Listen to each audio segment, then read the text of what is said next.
This is King Fuse Lit, aka Rev, and I'm about to take you into the perfect starting lineup for the Charlotte Hornets. Shout out to each and every one of y'all for pulling up in the house of the Litty Lit one. Share this video, like this video, subscribe to the channel. I know a lot of these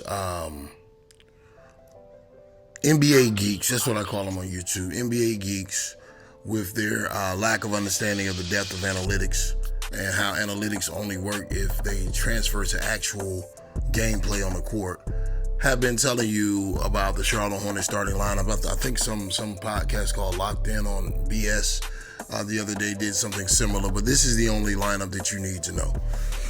In order for the Charlotte Hornets to return back to their trajectory, which was 2 years in the play-in and hopefully being a playoff basketball team, like Adrian Wojnarowski said the other day, in order for them to return to that prowess, they're going to have to select a lineup that is multifaceted, multi-dimensioned, and is able to defend on the wing positions. And the only lineup that I think is able to do that, I'll let you know in a few minutes here. But make sure y'all share this video, like this video, subscribe to the channel. Do not forget, tonight we have the Miles Bridges film session in the Discord. You can only watch it in the Discord. Make sure you go and subscribe to the Discord and join the Blue Room. Make sure you become a member of the channel. We're about to get things back active and going now. We have a lot of stuff coming. We got a lot of stuff already going on in the Discord. Make sure y'all run the likes up, share the video, like the video, subscribe to the channel. These people are talking about lineups that we have seen some variation of in the past that just does not work. That's not going to be possible if the Charlotte Hornets want to do what Mitch Kupchak talked about and what Adrian Wojnarowski talked about the other day on ESPN, which is make the playoffs. They have to be dynamic. I think the lineup that the Charlotte Hornets need goes as follows: Lamelo Ball at the point, Terry Rozier at the 2, Brandon Miller at the 3, Miles Bridges at the 4, and Mark Williams at the 5.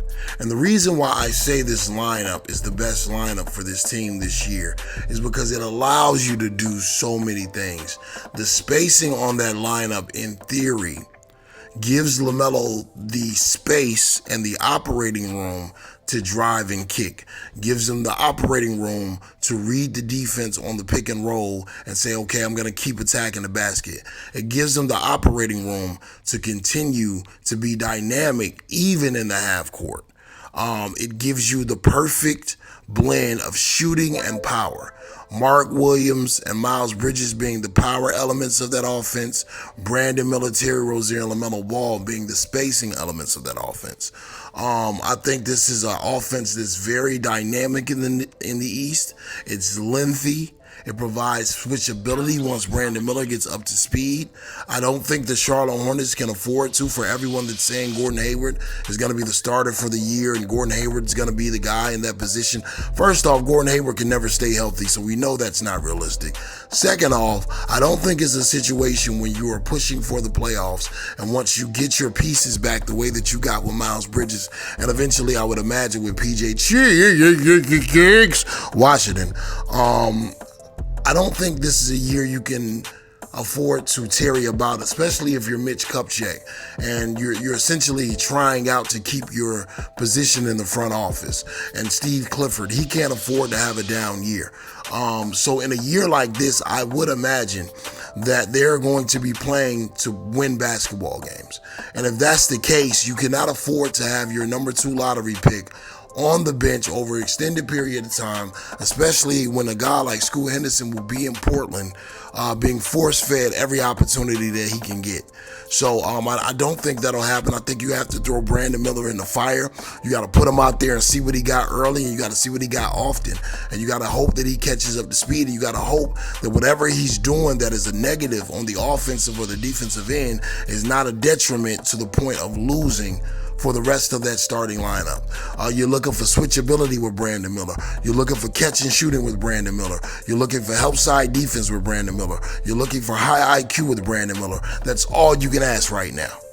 Everyone else that is a veteran player, along with Mark Williams in his second year, who's an older second year player, everyone else is going to have to be the staples, and they're going to have to be mature about their jobs on this offense. The only way this works is if LaMelo Ball takes a leap and Miles Bridges is the Miles Bridges that we remember. Yes, it's going to take him time to get his legs under him. Yes, it's going to take him a little bit of time to get back up to speed. But we're hoping that Miles is coming in about to be 26, hitting on all cylinders and getting back up to speed. People act like, this man has been playing basketball all of his life, like he's trying to learn foreign language, Cantonese or Mandarin or something. Bro, he's been playing basketball all of his damn life. He's already played 2 years with LaMelo Ball. This shouldn't be rocket science. The biggest thing he's gonna have to get right is the physical conditioning. I feel like in the East that is in fluctuation right now, in the East where the Boston Celtics don't have a real point guard right now, other than the backup point guard Peyton Pritchard. With so many questions about Malcolm Brogdon, with Miami and the trade not being finalized, with Atlanta in the midst of every trade rumor possible, with Cleveland and Darius Garland being put on the trade block during this draft period. Like, it's so many questions in the East. This is the time where a team that nobody sees coming is going to have the opportunity to rise up.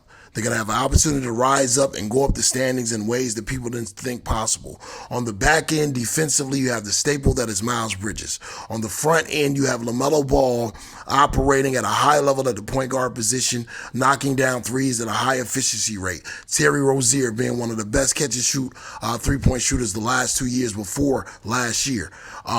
Brandon Miller being a catch-and-shoot guy with length. And Miles Bridges providing the power and the bully ball that is needed to get to the rack. But y'all let me know what y'all think about that starting lineup, and y'all let me know if y'all think this is the perfect five. And if you got a better five than Rev, then let me know right now down there in the comment section below. Y'all share this video, like this video, subscribe to the channel. You know what it is. You know what it gotta be. It is the mighty, mighty Lit One.